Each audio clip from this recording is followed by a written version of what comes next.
Bismillahirrahmanirrahim. Salam alaikum wa rahmatullahi wa barakatuh. Bienvenue à toi dans ce module Nutriform, un module exclusivement dédié à la nutrition et éclairé par notre noble religion, Inch'Allah.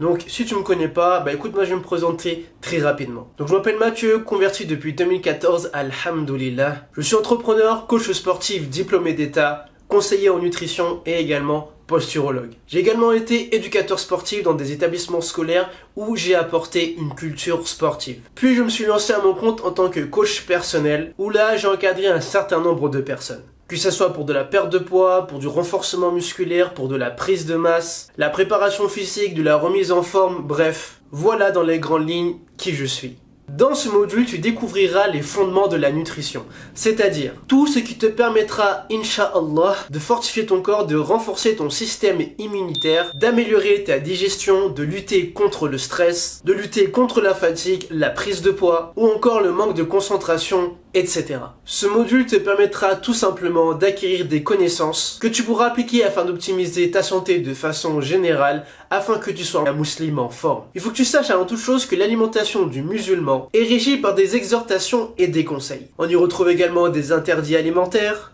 mais aussi des recommandations que tout musulman doit connaître et respecter. Allah subhanahu wa ta'ala dit dans la sourate 2 verset 60, traduction rapprochée, mangez et buvez de ce qu'Allah vous accorde. Il dit également dans la sourate 67 verset 15, traduction rapprochée, c'est lui qui vous a soumis la terre. Parcourez donc ces grandes étendues. Mangez ce qu'il vous fournit et vers lui est la résurrection. Ainsi, par ces versets, nous devons comprendre que nous devons toujours rendre louange à Allah subhanahu wa ta'ala, d'avoir créé la nature, de nous permettre de profiter de notre environnement, d'apprécier ce que nous mangeons, ce que nous buvons, etc. Le fait de manger est une très grande importance. Ce n'est pas uniquement le fait de répondre à un besoin primaire de survie. Manger permet également d'adorer Allah subhanahu wa ta'ala et d'entretenir le corps qu'il nous a confié. Nous devons donc nous soucier de la provenance de notre alimentation, mais aussi des règles qui sont liées à cela. Ainsi, tout musulman a pour obligation de prendre soin de son corps et de sa santé, car tous deux sont des dépôts d'Allah subhanahu wa ta'ala.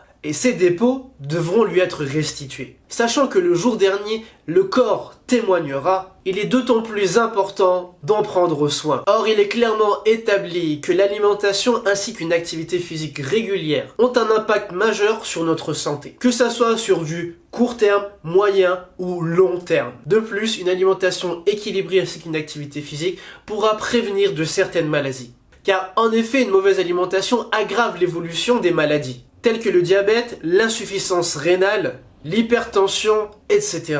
Puisqu'il est possible d'agir dessus par la grâce d'Allah subhanahu wa ta'ala, en adoptant une alimentation qui correspond à tes besoins journaliers, mais également par une pratique physique qui t'est adaptée en fonction de ton rythme de vie, constitue une manière de se soigner naturellement, en complément d'autres traitements. Donc tu comprends bien qu'en tant que musulman, la nutrition aura un impact majeur sur ta productivité. Je me doute bien que tu manques de temps, que tu ne fais pas forcément l'effort de prendre soin de ta santé. Or que si tu connaissais les bases de la nutrition, tu te sentirais mieux au quotidien et tu gagnerais en performance jour après jour. Barakallahu fik pour ton écoute et on se retrouve pour ton premier chapitre.